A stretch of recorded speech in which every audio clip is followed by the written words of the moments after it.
it was one of those crazy situations where it's like, well, the expensive thing works really well in theory, and it did work well, but now you find yourself with a whole new set of problems. So, Yeah.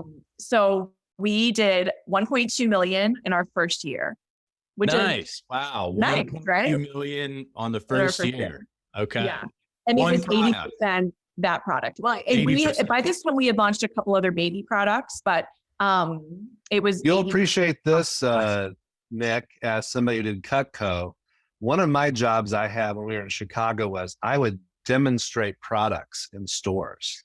Nice. And that's where I discovered one of our great products, which is a mandolin slicer. Okay. So those were two of our good products. Were basically one I just had experience with, and that we just did a higher end version of. So yeah. Yeah. Nice, man. Yeah, that's cool. That's great that you you're just drawing from that experience that you've had and making it happen on Amazon. So that first year we did really gangbuster sales. It was really going well. And what happened was a few things happened. So I think that product started to cool, the niche itself started to cool off a little bit. Yeah. That happened. We, these very well-funded Silicon Valley companies decided that they wanted to protect their territory. And so they started getting kind of litigious as it came to like IP and that kind of thing. So they didn't actually really have much IP, but they claimed something called trade dress, which is something that in a nutshell, it protects the look of a product, but it's not really something that you can file for trade dress. It's like you claim you have trade dress, then you kind of have to uphold it. So they started doing stuff like that because they were waiting for their patent to be approved. And all during this time, they're contacting our supplier in China saying, you can't sell this. You're infringing on our trade dress, which like arguably wasn't even really a thing. But they got to the point where they convinced our supplier to stop selling the version of the product we were buying. And so we had to make some kind of superficial change to the product. And all the while, the niche is cooling off. We're trying to figure out how to project inventory. We're trying to figure out how to buy inventory because $100 product is not cheap to source.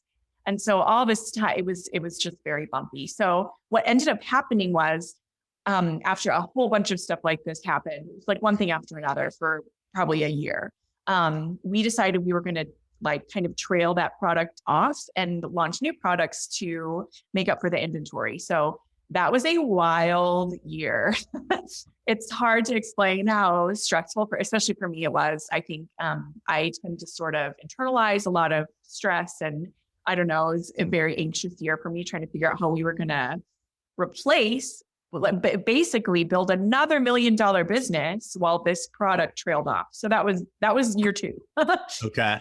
So we still grew a little bit, but it was scrappy. It was very trying to figure it all out, trying to manage, their cash flow, trying to manage the debt that we had taken on. It was a wild ride. So, but what's cool about it is that we did it. We figured it out. Yeah. We launched several new products that did take over the revenue that we had built from the sous vide as we were trailing that off. So it was, like I said, it was a wild ride. It was very stressful, but I think I really learned that like when I put my nose to the grindstone and get stuff done, like we can get it done. Like, yeah.